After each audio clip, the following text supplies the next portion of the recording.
एक मिनट तेजस्वी जी, तेजस्वी जी, भैया तेजस्वी जी, तेजस्वी जी,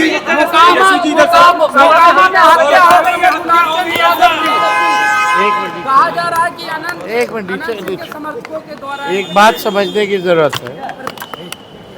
चुनाव में हिंसा की कोई जरूरत नहीं है या कभी भी किसी चीज का हम लोग हिंसा के पक्षधर नहीं रहे, लेकिन अभी आचार संहिता चल रही है।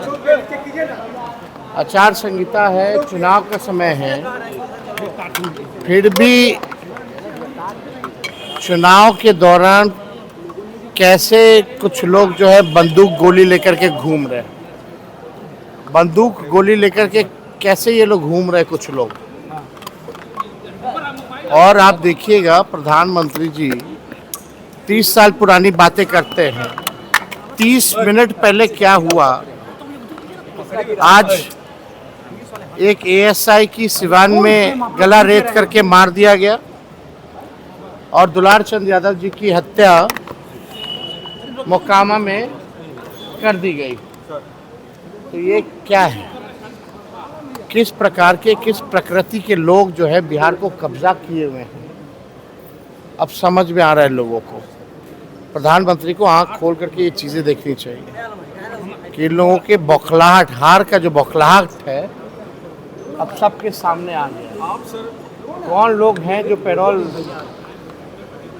पर इन लोगों को बाहर किया, कौन लोग हैं जो इन अपराधियों को संरक्षण देने का काम कर रहे हैं और चुनाव में बंदूक लेकर के आचार संहिता में घूम रहे हैं। तो ये कौन सा राज कहा जाए। ये लोग हार के बौखलाहट से डरे हुए हैं। बिहार की जनता जो है करारा जवाब इन लोगों को देगी। और किन किन प्रकृति के लोगों ने बिहार पर कब्जा रखा है, कभी 200 राउंड गोलियां चलाते हैं, कुछ नहीं होता है।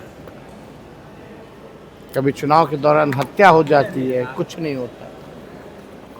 आप समझ जाइए कि शासन प्रशासन में जितने लोग बैठे हैं केवल अपराधी को संरक्षण देने के लिए बैठे हैं और अपने कुर्सी को बचाने के लिए इन लोगों को अपराधी को संरक्षण दे रहे हैं, केवल कुर्सी बचाने के लिए। प्रधानमंत्री कह रहे हैं कि आप भ्रष्टाचारी हैं और जो वादों का पिटारा खोल दिया है राहुल गांधी और आप, ये उन्होंने आज कहा है। वादा नहीं, प्रण है भैया। प्रधानमंत्री जी को थोड़ा पढ़ लेना चाहिए।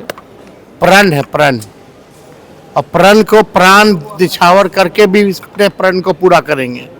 चुनाव में जुमलाबाजी नहीं करता है तेजस्वी, जो कहा वो किया, जो कह रहा है करेगा। प्रधानमंत्री जी, तेजस्वी की उम्र कच्ची है पर जुबान पक्की है। सर छठ को लेकर सर अपमान की बात कह रहे हैं सर।